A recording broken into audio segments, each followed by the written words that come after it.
bring up our next storyteller. Thanks for being such an amazing audience so far. You guys are rocking it. She has a soft marshmallow heart and a spicy honey... What? I got taken aback. She has a soft marshmallow heart with spicy honey bear claws. Please welcome a lady whose aspiration is to be a secretly badass grandma. I feel that. It's Sara Saavedra!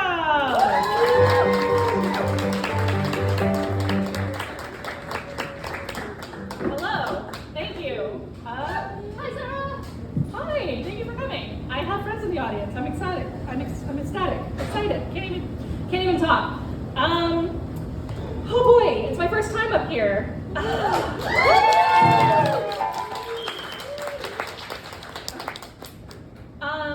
So I am from Los Angeles. I moved here about 10-ish years ago, and I went to San Francisco State. Go Gators. If there's still Gators, I have no idea. So, one of the great things about going to SF State was they had a sex and relationships class. And I will say, if I could get every high school person in the country to take this sex and relationships class, I think we would have a lot less interpersonal relationship issues. I had so many moments of clarity, not just sociological or biological information, but just oh my God, I'm healing from my own childhood trauma, and I had no idea, I was the toxic person in that relationship. I was the fucking problem. And I wanted to take this information and go forth and have a better, healthier relationships in my life. I wanted to have a safer, more effective dating life as well. And at the time, they even had online dating section. So this is these lessons, I'm gonna tell you 3 of them, were what I was aspiring to when I was on the apps, online dating. So 3 lessons. They were 1, talk on the phone first. 2, your first meeting date should not be very long, and not a dinner and not a movie, and I'll tell you why. 3rd, have a plan to exit the first date if it's not going well. Tactic 1. Let's say you're talking to somebody and you're messaging back and forth, it seems to be going really well, and you wanna meet up with them, that's great. But before you do that, you set a time for them to call you on the phone. And the reason is, 1, if they actually do call you, they are invested, they actually wanna talk to you, you can find out if they're a real person, and you can make sure that they're actually funny and not Googling jokes to tell you over text. It happens. And let's say that phone conversation goes well, you have a good, chemistry over on the phone, and you can set a date. The date should not be that long. The first meeting, you're meeting somebody for the first time out in public, it should be a daytime date. Let's go for a walk and meet in public. Let's have 1 brunch drink or a coffee. 1 takes the pressure off, takes the investment off, makes it easier. Nobody's gonna be paying for a $200 dinner for an actual literal stranger. It just takes the pressure off, and I have my own personal reasons, and we'll get into that. So, 3rd tactic, have a plan to exit, whether that's you have a person that you texted to say, hey, if this is going bad, can you call me and make up a reason for me to leave? Or can you follow me on my find a friend? Or you just make a plan afterwards, I have homework to do, I was in college, I have work after this, but I really want to spend time with you. So these are the lessons. And this is what I was aspiring to. I was swiping on Bumble, I matched with this Australian guy, and we were talking back and forth. I'm this is going really well, let's do the phone test. So I'm how about you call me at 6? And he actually did. I was holy shit, this is fucking working. It's fucking working, yes. And we're talking, we're flirting, it's going really well, he sounds good. I was looking at his pictures, he looks super cool. And I'm like, wow, this is going great. Like, let's set a time to meet. Like, how about this day, at this time, we'll like meet at Blue Bottle Coffee and walk along the Embarcadero. Sounds good. And he says to me, oh, okay, that sounds great. I do want to tell you something before we meet. And I'm like, no, shit. What could it be? Is he married? Is he looking for a third? Does he need a green card?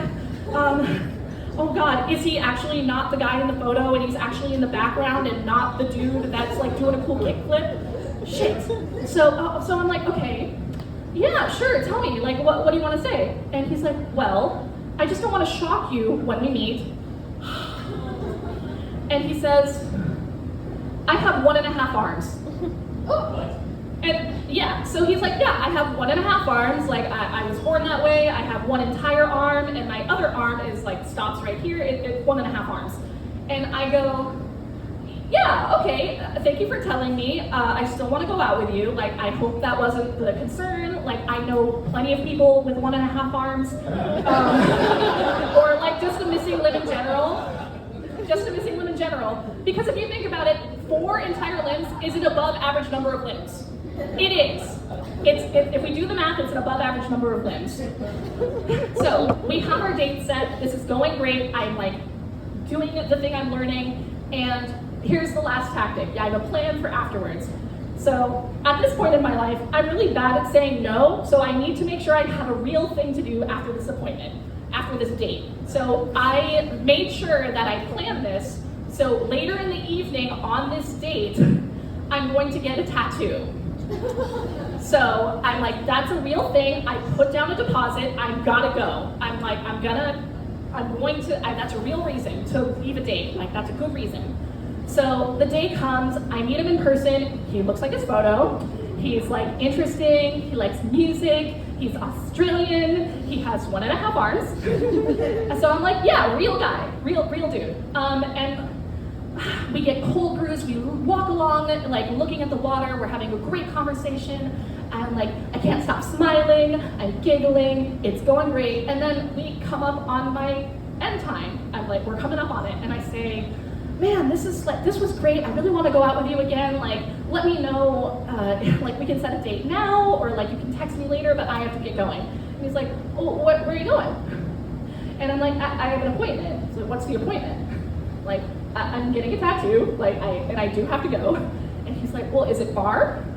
And I'm like, well, oh no, it's not. It's like a 20-minute walk, like I'll be fine. And he's like, oh, I can just walk with you. I'm like, well, I don't really want the date to end, like it's going well. So I'm like, sure, let's like come walk with me, that's a great idea. And we're walking to the tattoo parlor, and I suddenly have this thought in my mind, like, oh man, do they learn this stuff in secondary school in Australia? Shit, maybe he knows all of these things that I just learned. Fuck. Or does he think I'm lying? Like, I don't want the Australian guy, he's cute. I want him to not think I'm lying. But like, and I calm myself down. I'm like, Sarah, when we get there, he'll see that you have an appointment and then he won't think you're lying. That's great.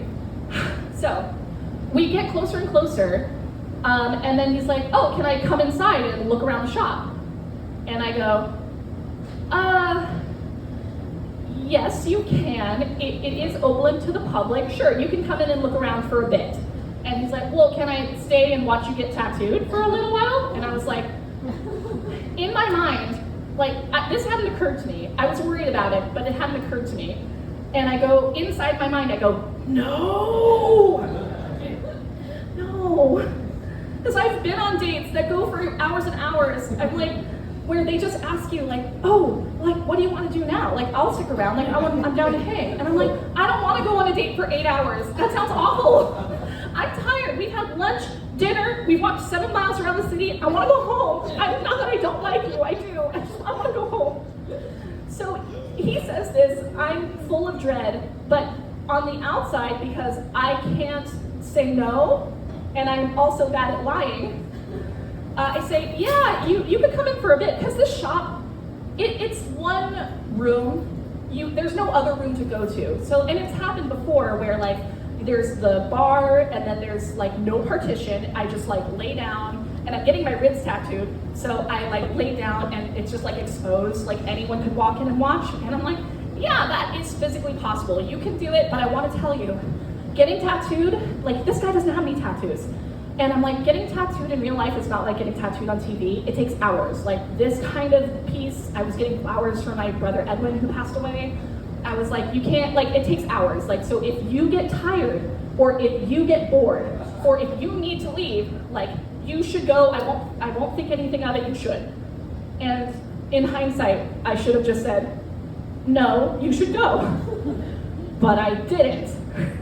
So I'm laying there getting tattooed, like watching, this guy's watching me, and I'm like, maybe this is still fine. Like, it's not really what I thought was gonna happen, but it's still fine.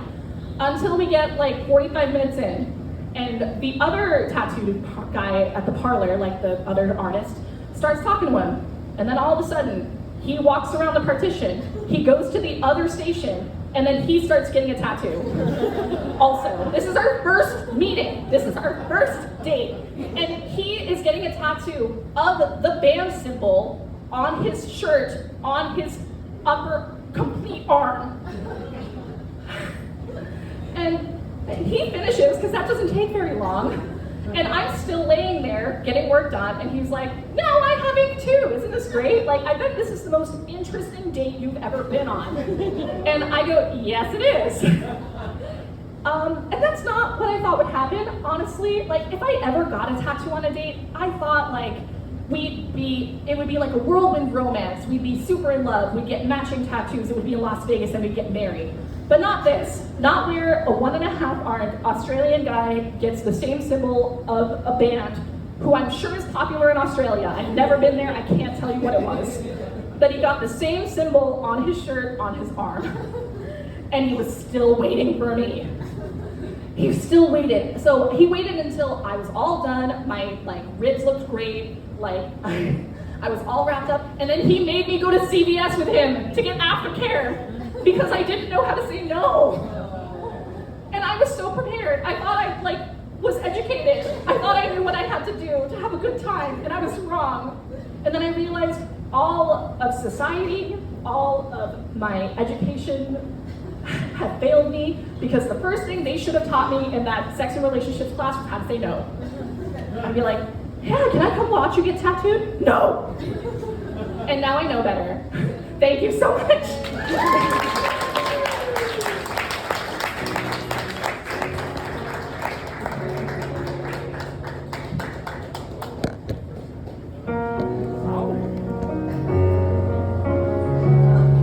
I'm gonna make fun of the arm just one time. I promise I'll just do once. You'll know when it happens. I'm gonna take a class on how to be a better lover. I'm gonna get that gold star.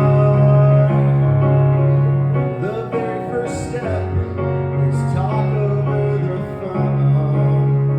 Fuck you, I haven't got that far. After the date, I say I gotta go.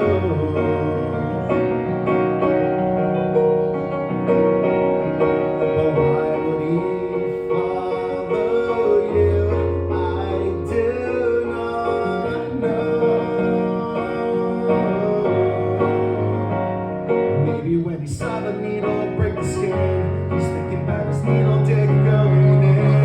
Maybe when he saw the ink spraying out, I think we all know what he was thinking about. Was he curious, judgmental, or was he just trying to I don't know why. In fact, I'm kinda stumped.